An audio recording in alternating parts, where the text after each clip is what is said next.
Ladies and gentlemen, boys and girls, welcome to Magical Day Radio, the happiest show on the air.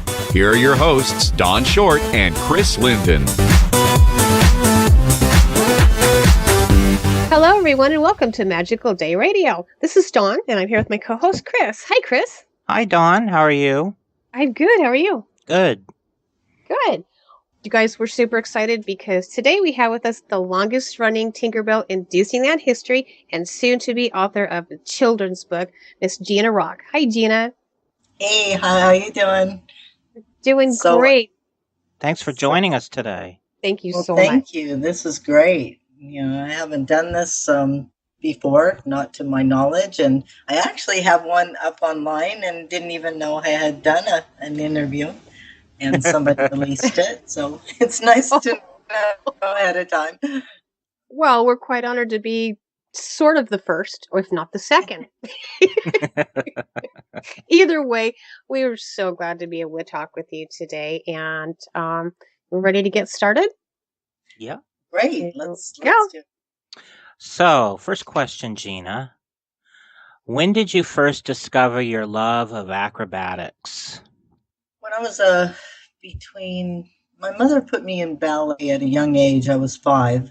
Mm-hmm. So I started doing ballet, and my brother started showing me how to do gymnastics, probably around 6 or 7, and Wow. I used to tumble all over the house. I'd get up after dinner, I'd be doing cartwheels and all kinds of crazy handstands, and they're like, you just ate. What are you doing? So this is something that I seem to just have an affinity for at a young age, and of course the ballet helped a lot. So the training, and then the very first girls gymnastics team happened in the 70s. This was before they actually had taken it out. Now I don't believe they have gymnastics in high school, but they did implement it in the 70s. Yeah. And I think later on they took it out, but I was on one of the first girls gymnastics teams, and I was a tumbler. So I was tumbling, and I was in high school. Took ballet until I was 12 or 13. Dropped out of ballet for an unusual reason. One of my best friends that did ballet, she got picked up by the New York Juilliard School of Ballet, and I did not. Kidding. And I was really sad and really jealous. In fact, I went with her to New York for that, and she checked in the Juilliard School, and so as a result, I stopped doing ballet at the age of 12. Took up guitar. So I was at high school, and I was tumbling, and I was practicing. And so people walked into the gym, and they were doing what they call is tier board. And that's when 2 people jump on the little board on both ends and throw each other in the air. Mm-hmm. And so they were doing that, and they saw me tumbling, and I was approached by the owner of someone who had a circus. Or I didn't really know what he did, but I was approached, and they said, "Hey, we saw you tumbling. Would you like to try this?" And I'm like, well, this is every kid's dream. Why not? So that was the beginning. Oh, my goodness. Now, did you have any specific sort of training for what was to come, or just through school? As it turned out, this gentleman, his name is Bob Yerke. He's a very famous stuntman, and everybody in the San Fernando Valley in California knows him. He's very well known in the film community, as well as stunts and as well as acting. He is now, I believe, 85, and he's still doing stunts. Wow. My word. Yeah, he's unbelievable. So that was the gentleman that approached me in the gym, and asked me if I wanted to try this. And as it turned out, he lived up the street from where I grew up, and this was about a half a mile from my house. And he said, "Why don't you come on over to our yard where we work out. We do stunts, we do circus, and there's a lot of people from the industry that will be there. There's some circus performers. that like to work out there as well as stunt people. And he said, why don't you come by? So keep in mind now I'm 17. I'm getting ready to graduate from high school. And I went to the yard, and there was every kid's dream. I walk into the yard, and there's the flying trapeze, and there's a high fall, and there's a trampoline, and there's aerial ballet, and there's some stunt people working out using God knows what knives or something. And then I see some sort. It was a dream. It was like there's basically a circus going on. Into a Quantum Leap episode. Wow. Cool. There was a circus going on in his backyard. There was a circus going on in his backyard, and my eyes just lit up. And from that moment on, pretty much I was a goner. I would say there was nothing that anybody could tell me that I should do as far as going to college or doing something normal. It wasn't going to happen. Right. Because from that moment on, I was smitten with the whole idea. Right. So I started working out on the different apparatuses, and very difficult to learn. Oh, I bet. So that's how I got my start. A gentleman came into, I had just graduated high school. And a gentleman came in, and he watched me working out on some of the rigging aerial ballet. And he approached me and he said, I'm really looking for somebody to possibly join our family troupe. And I said, well, I really haven't done much circus performing. This is, I think it was about my 5th month of just hanging out in the yard and learning. And he said, well, why don't you go ahead and give this a try? And he hangs a wire up that's strung between 2 trees, and he takes this neck loop out of this bag, and he said, this is what you do. You stand up on this ladder, and I want you to put this neck loop around your neck and just hang there in this loop. That doesn't sound intimidating at all. Holy cow. And I said, okay. And we weren't that high off the ground. It was like 20 feet or something. Oh, that's not that high. So I go up there, and I'm hanging by my neck, and of course I'm young, right? So I can handle this, and my neck was pretty strong. And I said, okay. He goes, okay, but the next thing is I'm going to put a trolley up here, and I'm going to attach you to this trolley, and I want you to slide down the wire. So this is now my first slide for life. I'm 17 years old. I've never done anything like this. Wow.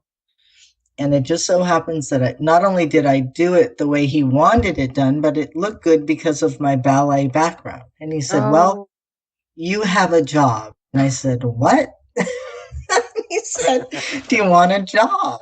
So I think my parents knew that I was, they were getting scared that this might happen. And so I went home that night and told them I had an offer. I'm not going to tell you that they were surprised. So at that point, I was obsessed. So of course, my father, keep in mind, and this is the engineering side of me, my father was a nuclear physicist. Okay. He passed away at a very early age of 49. Oh, I'm sorry. My parents were very cultural. They brought in the arts to the family, the symphonies, the ballets, the operas. I was raised in a very cultural household. I went to museums. This is how I grew up.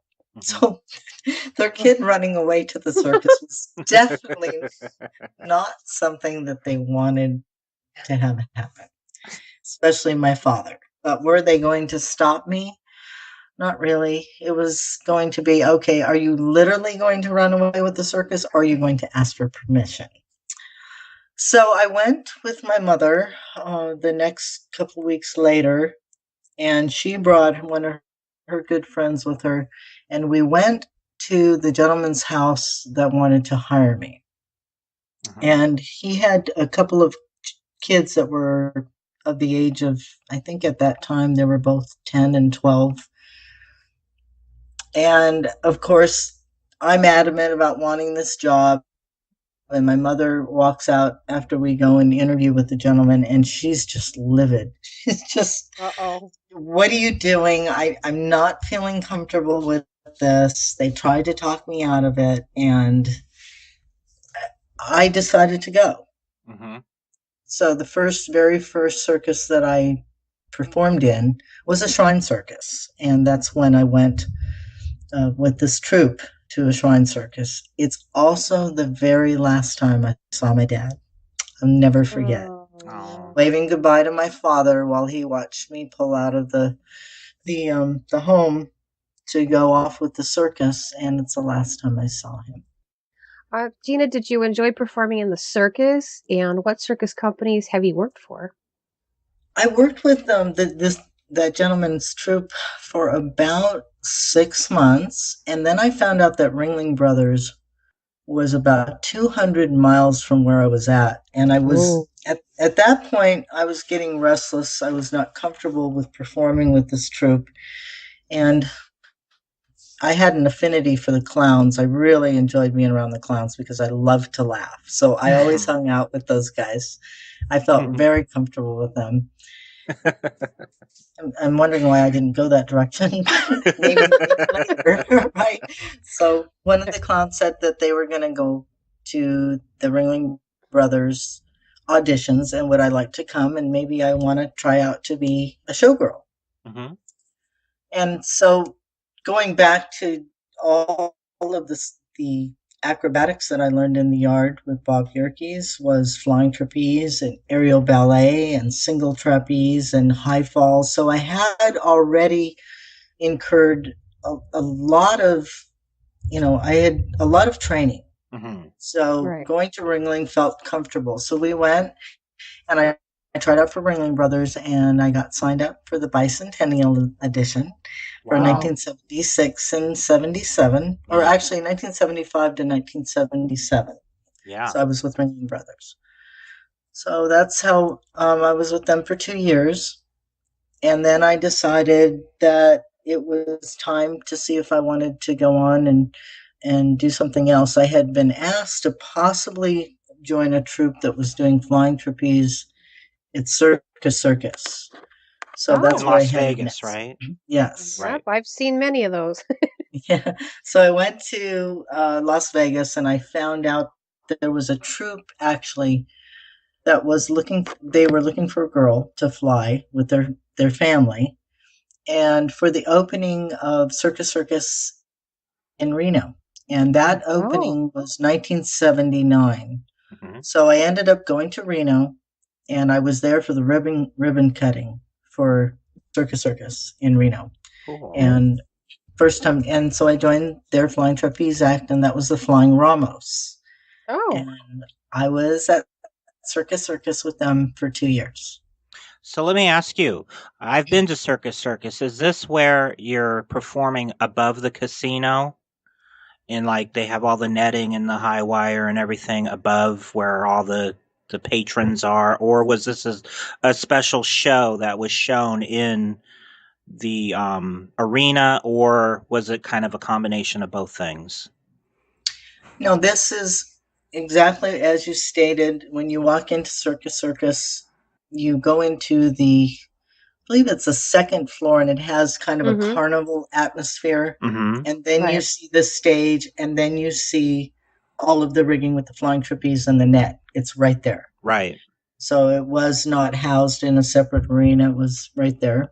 Right. That's one of the things I really love about that casino, is how they have all the performing going on above you when you're walking around. It's really neat. Yeah, it's kind of an odd situation. It kind of reminded me of, just kind of like going to the zoo and watching everybody flying around. I'm like, I don't know. I'm kind of the monkey here, but that's hilarious. I'm just saying it's kind of what it felt like.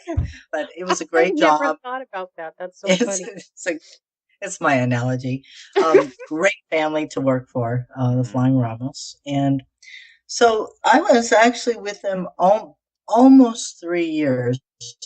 and then their daughter became of age to fly at Circus Circus. Mm-hmm. I think she turned 13 or 14, and I believe that there was some kind of law where you had to be a certain age in order to do that. So she became of age. So now it was time for me to move on. Mm-hmm.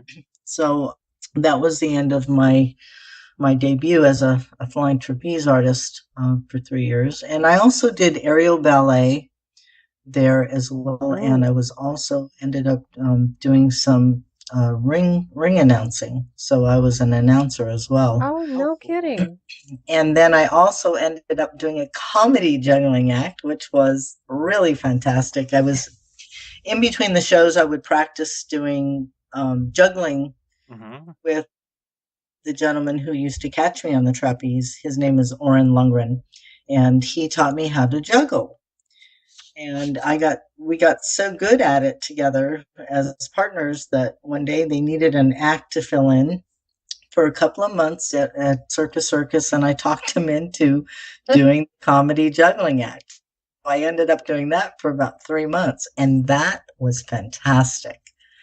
I really like comedy. And so that was all me. Of course, it was very difficult to learn to juggle. And I still juggle to this day. I still teach people when they learn. Wow. So a little bit of let's not just fly, let's just try everything, which is basically my mentality. Yeah. Yeah. Yes. Yep. My kind of girl. so that's why I'm trying to write a book called If I Could Live 400 Years, because I'm trying to do the 400 years in 90. Yeah, aren't we all? How did your career as Disney's Tinkerbell get started? So I went to Japan, and the gentleman who was putting on the circus, his name is Paul Kay, very famous circus owner. And his ex-wife happened to be Tinkerbell at Disneyland for about 7 years.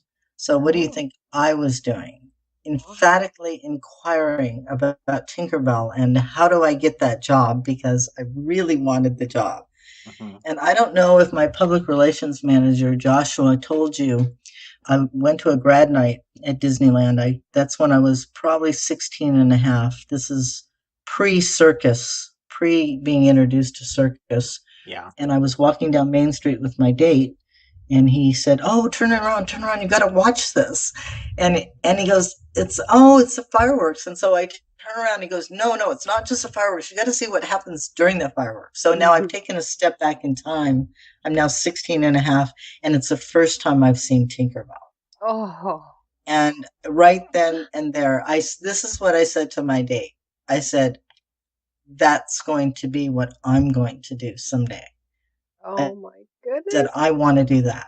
And so I know it kind of gives me chills thinking about it. So I'm sorry I took a step back in time, but no. So it's kind of something, it's just something I wanted really badly. Yeah. Just like the circus. So anyway, so I started inquiring. I went to Card Corner. This is back in 1980.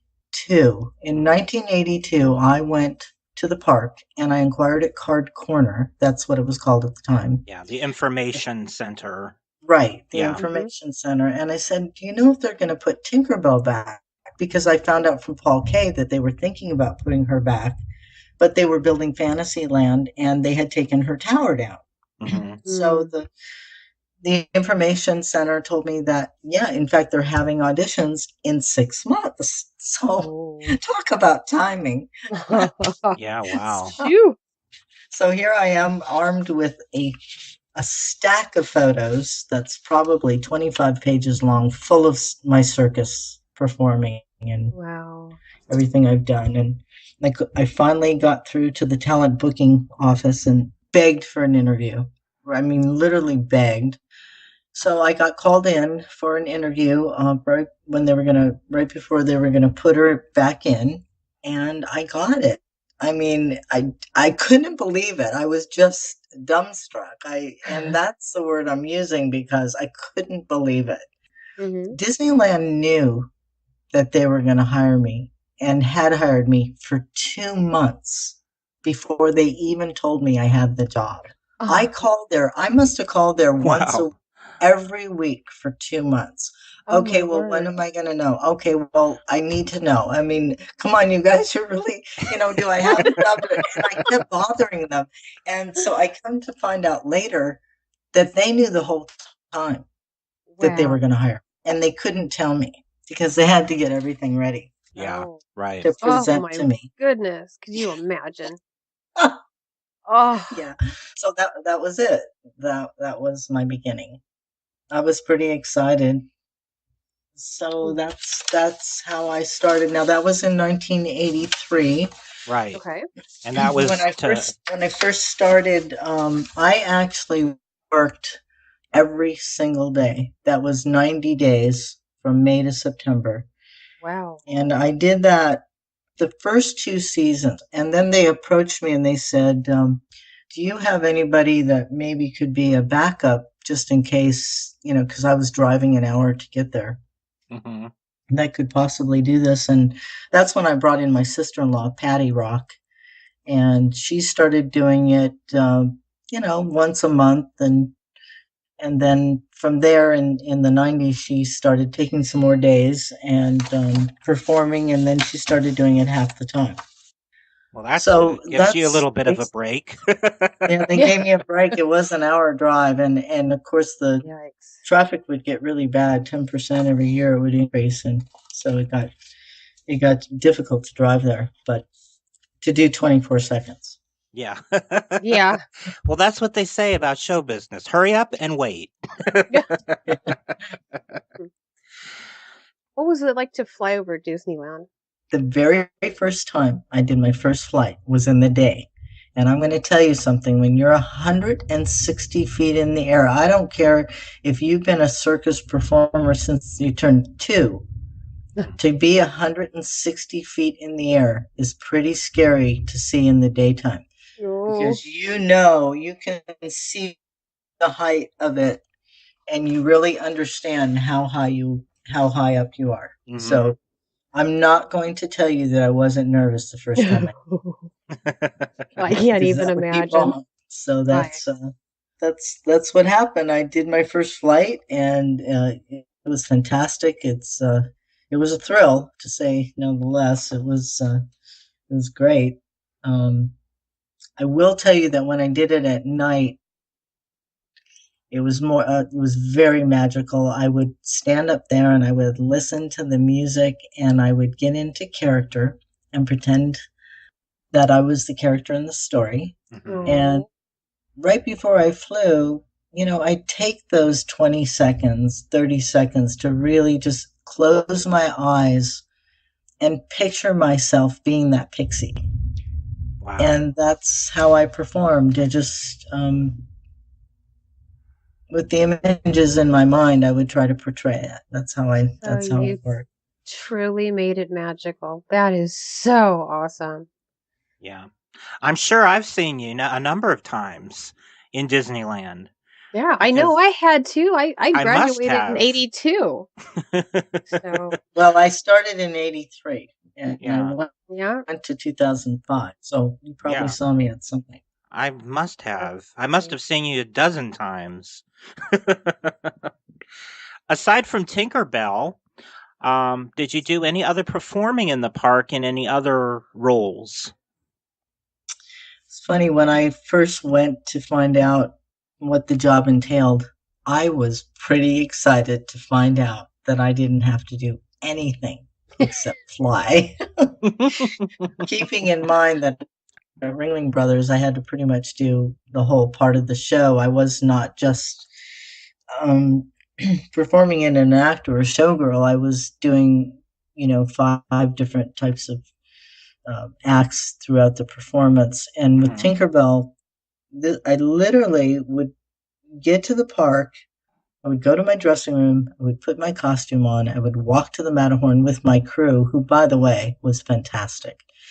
This is a crew of 5 people that kept me safe, and they were really good at their jobs. These are gentlemen that had regular jobs, but they worked in show services, and it became like a family. They were responsible for my safety, and rightfully so. They were all really good at what they did.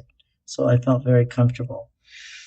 So I would, put my costume on, we'd walk to the Matterhorn, and we would, I'm sure you've heard the rumors that there's an elevator in there, and that would be the truth. Mm-hmm. There is an elevator in there, and it goes up 5 flights. And then when you land on that 5th floor, you get to a basketball court. Right. A true basketball court. It's about half court. Yeah. And that's what we would do. We'd play basketball before we'd go fly. It's kind of fun. Yeah. And after we would get to the 5th floor, then we would take stairs. It's kind of like a giant attic. It looked like a giant attic in there. And we'd walk up another 3 flights of stairs, and then we would get to a stair that was mounted to the wall. And that was about 10 steps up, and then we would go through that small hatch on top of the Matterhorn. Mm-hmm. And it really only, it could probably fit 6 or 7 people, but it fit 3 of us very well. Mm-hmm. And that's where I would do my flights. Right. Oh my goodness. And then the story goes that you would fly over to Frontierland and you would land into a mattress. And the cast members slammed into a mattress, yes. Basically. And the cast members would gather round nightly because that was their big entertainment of the evening, was watching you crash into this mattress. That's correct. Yes, the gentleman on the other side there, they held a mattress to stop me. Mm-hmm. Because the trolley went about 13 miles an hour. Wow. Sometimes, I'm sure you've heard the other rumors about getting stuck. That was not the fun part. I'm sure it wasn't. Oh, goodness. Oh, I would get scared getting stuck on the Skyway. I can't imagine getting stuck above the Skyway. The first time it happened, they thought, okay, how are we going to solve this problem? Well, good thing they thought of something. They came up with an idea to get a rope to throw to Tinkerbell and pull her in. But what I did is I didn't wait. I used the circus artistry that I knew how to do, and I reached up to the wire and I pulled myself in gracefully. By the way, I'd make sure that I had my feet pointed and I was pretty much still in Tinkerbell form. Stayed in character. Right. I pulled myself in. So you're ballet training. They said, okay, but we still have to get something just in case. Yeah. Holy cow. Wow. What a terrifying thing to happen. It's actually more of an embarrassment more than anything. And of course, the people backstage really got a kick out of that. They to take bets, either how fast I was going to come in or if I would get stuck. Oh no! Yeah. Well, I hope you got a cut of that. Yeah. Well, it was fun. I mean, it's. Oh, sure. Yeah, I really wasn't part of the park per se, as far as on a daily basis, and nobody really knew who I was. Many people did try to meet me, and I was wearing a wig, so nobody really knew who I was, and that was just great with me. That's what I loved about the job, is I could be totally anonymous. Mm-hmm. And this was really about the kids, because when I was up there, I would hear the children, and I would hear the chatter.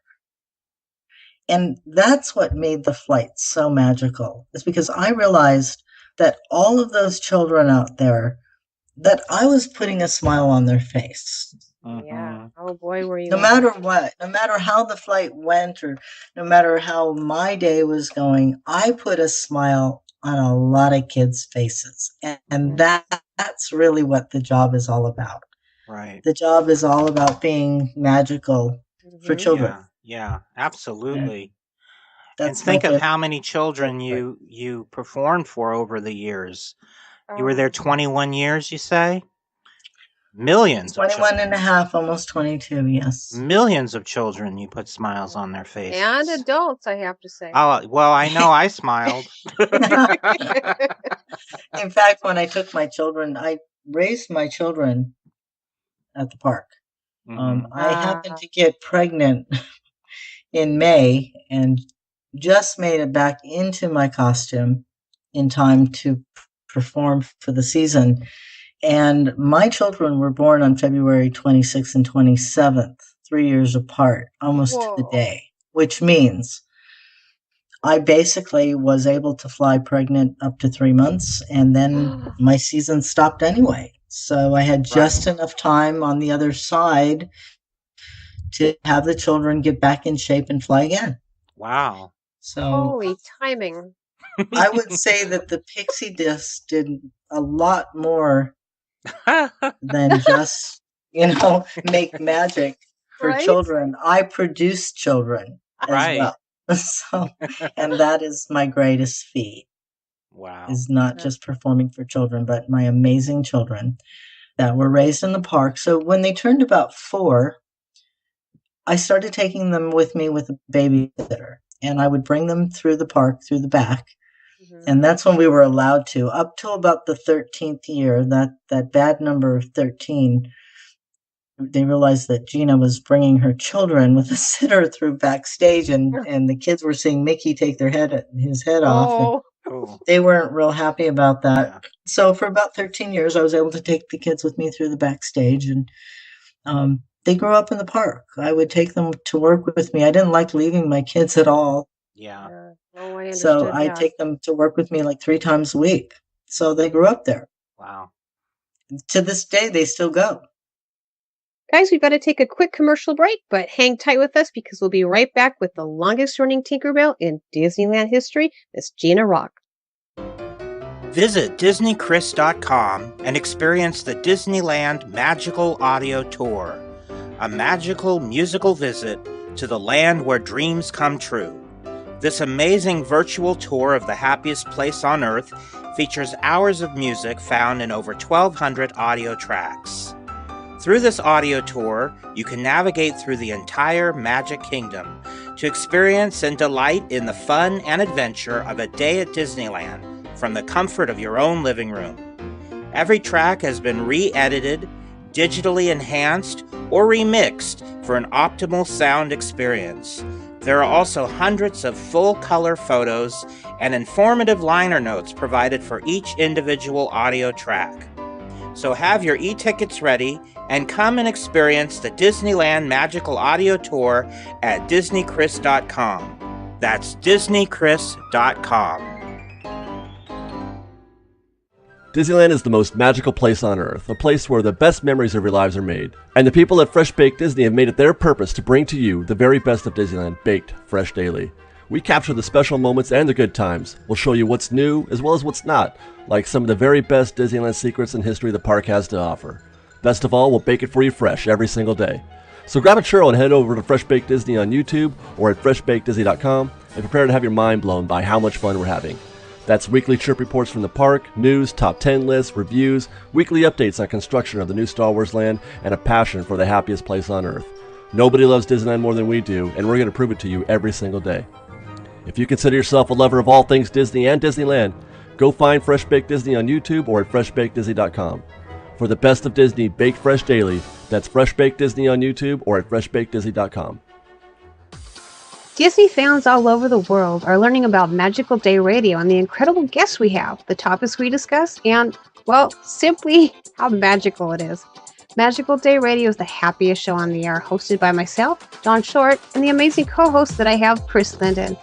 We interview Disney authors, voice talents, Imagineers, Disney icons, and even people who have actually worked with Walt Disney himself. Magical Day Radio airs on Wednesdays from 5 to 6 p.m. Pacific Time.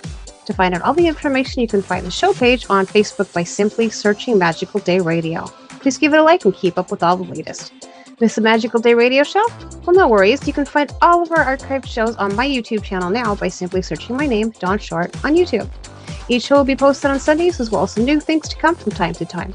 Don't forget to hit that subscribe button. As always, we want to thank our listeners for all of your endless love and support.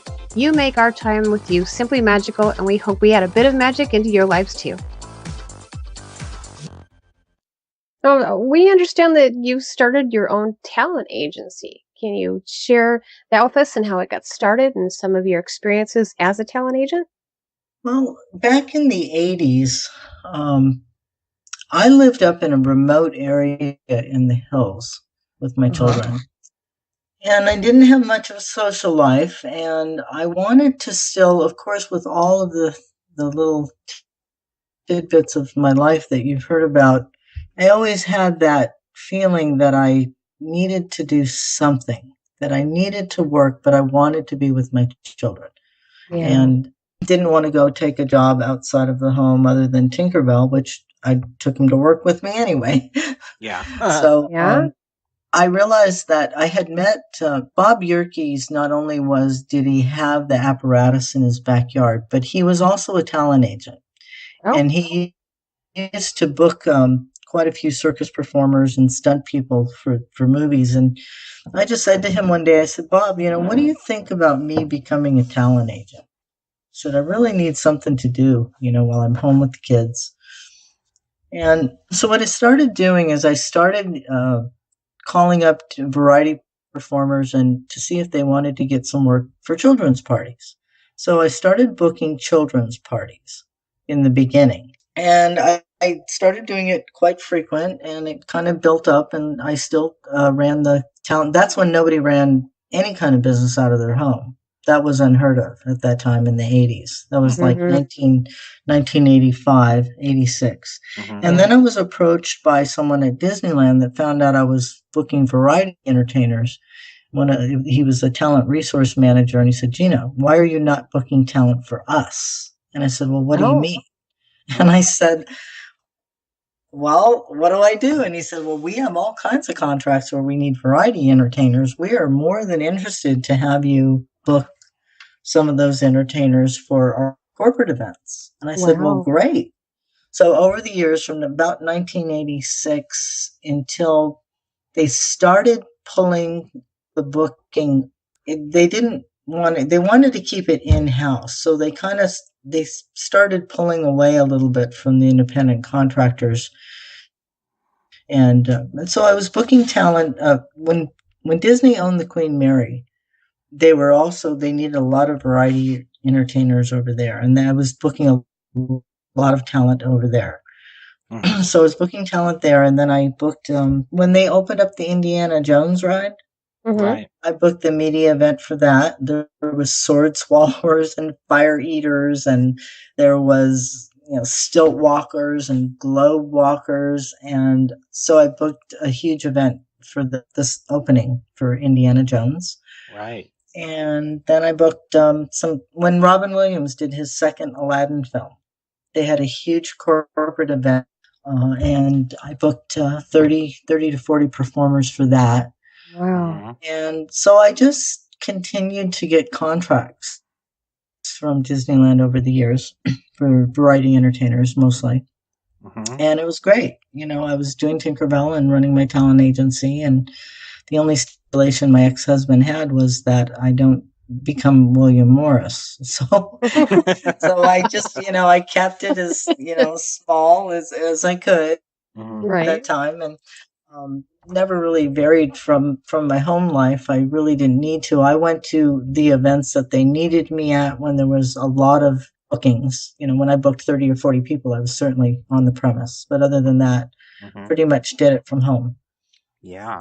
So you were able to be there for your kids pretty much all the time, and you worked 22 minutes a day at Disneyland. Yep, anywhere from 18 to 24 seconds. Yeah. Oh, seconds. Yes, seconds. Correct. I said minutes. I meant seconds. Well, my mother added it all up. She goes, Gina, you do realize that you only work about 12 minutes a year.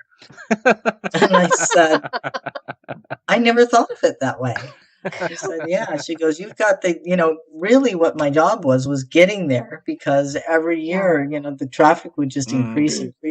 And so what used to be a 55-minute drive is now, in the 90s turned out to be an hour. And then it turned out to be an hour and a half. And then it got to be 2 hours. Yeah. So by the time I stopped in 2005, it took me 2.5 hours to drive to the park. Oh my gosh. Wow. Well, after you retired from Disney, what was the next on your career path? In 2003, the light went on, and I went, you know what? Started thinking about college, and my daughter was going to Pierce College there in Woodland Hills. And I said, "Hey, let me drive you over there today. I think I want to check it out." So I went over there, and she went to her class, and I walked in the admissions office and said, "I'm interested in being a student." And I said, "Well, what are you interested in?" And I said, "Well, I've done a lot of volunteer work." My mother was very altruistic. She was always helping people in need. She was always helping the homeless. She was working on crisis hotline.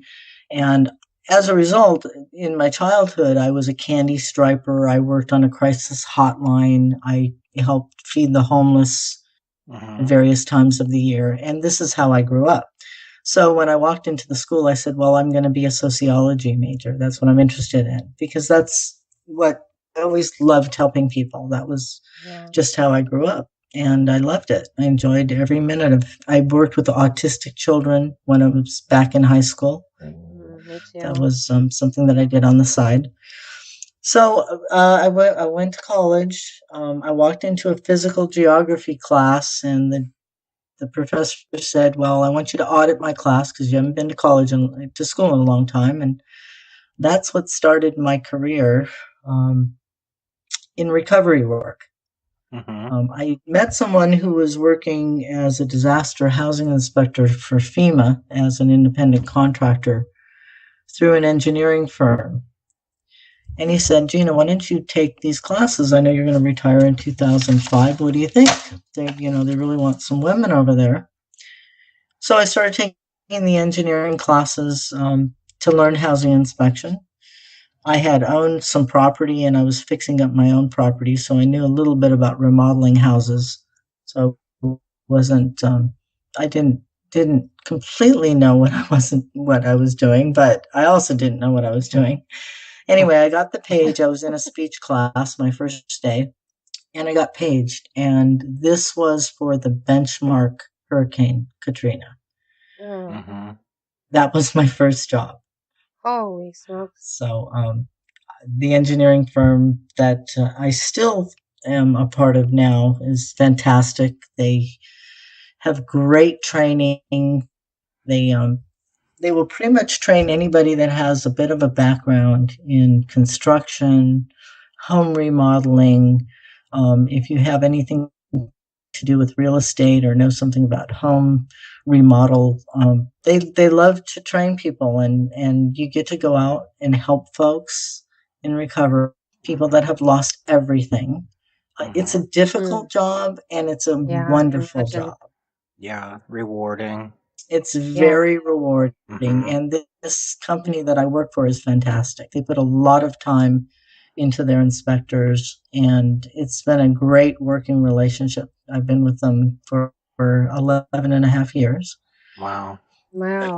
So, Gina, for 21 years, you brought smiles to children's faces, and now you bring hope to children and their parents that have gone through tragedy. Yeah, what a great story. How wonderful. Story. Also, when as I started going on with the years with this company, I wanted to briefly touch on a wonderful project that I stumbled on out of necessity. And back in 2012, I was in one of the many houses. I've performed over 7,800 inspections for all hazards, for hurricanes and flooding and wind and rain and fire and landslides. And I'm not sure which state I was in, because it's hard to keep track. I've been to 29 states in 12 years. So I have to look back on the list. But in 2012, I was in a house where there was a child there, I think between the age of 6 and 8. And the child was having trouble really didn't want me there and wanted the attention of the parent. And I looked to the child and I said, "Hey, do you have any crayons and some paper?" And the child said, "Sure." And I said, "Well, what do you think about drawing me a picture about what just happened with your house?" And I believe this was a flood. And the child proceeded to draw a picture of his house with the flood and with all kinds of things in there. And that was the start of me collecting pictures from children that were affected by hazards. Wow. And I now have somewhere between 280 and 350 pictures that I've collected from all different hazards. And it's wonderful. The children love it. Yeah. Their faces just light up when I ask them if they want to draw me pictures and with their crayons. And not just that, the parents like it. Mm-hmm. The parents really enjoy the fact that their children get to express how they feel about what happened. And I've even had some parents want to make me pictures, believe it or not. Yeah, really. Wow. So I decided, I actually had not ever thought about making a book out of it. I was in, there was they called it a 1,000-year flood. There was a 1,000-year flood in Colorado back in 2013. And I was in the home of a teacher. And this gal was a teacher, and she had 3 children. And I asked her kids if they'd like to make me some pictures. And she goes, "Gina, how did you think of that?" And I said, "Well, really, I thought of it out of necessity because I needed the attention of the parents and the children. It gave them something to do while I did the intake with the parents." And she goes, "That is a fantastic idea." She goes, "I have a whole classroom full of children that are the age of 8 and 9. She goes, "This is a really great idea. Why don't you make a book out of it so that teachers like me or art therapists can help children through disasters to express their feelings?" Mm-hmm. So I had never thought about doing a book. That was the first time that I got kind of a sense that this might be something that I want to do. Right. So I approached my firm and I received permission to collect the pictures.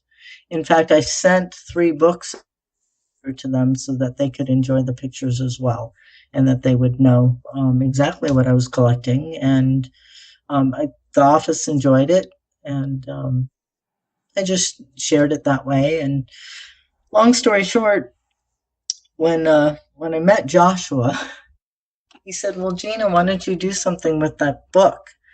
And I said, "Well, I've been told I should." So I started putting the book together, and then I submitted the book to my firm, and I asked for permission to publish the book. Mm-hmm. Unfortunately, I guess FEMA felt that there might be a privacy issue. The children would sign their first name and their age on the front of the picture. Mm-hmm. You couldn't tell that it was their home because there was no address on it or anything. It was just a general picture of flooding and basically water and homes and trees and plants and people and boats, and you couldn't really depict anything that would decipher a privacy issue.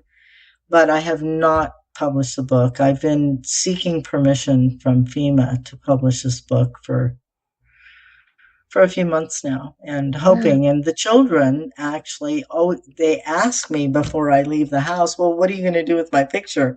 I'm like, "Well, I'm actually going to put it in a book." And they said, "Well, are we going to see the book?" And I said, "Well, I don't know. I'm hoping that someday you will." In fact, a couple of kids gave me their email accounts and said, "Gina, if you're going to publish my picture, can you please tell me about it?" So the kids and the parents think it's pretty exciting. So I'm hoping that I get permission at some point to publish it. I hope so too. You shared a few, Joshua sent us a few of the pictures that are examples of the type of drawings that you want to publish in your book, and they're just heart-wrenching to see how these children are expressing how they see these disasters. It really tugs at your heartstrings. Yeah, the pictures really explain. In fact, one of my many favorites, and I mean they're all wonderful. Every picture is wonderful that I get. But the one that stood out, I was actually in Colorado where the teacher had, suggested I make it into a book, and there was a 7-year-old boy who drew me a picture.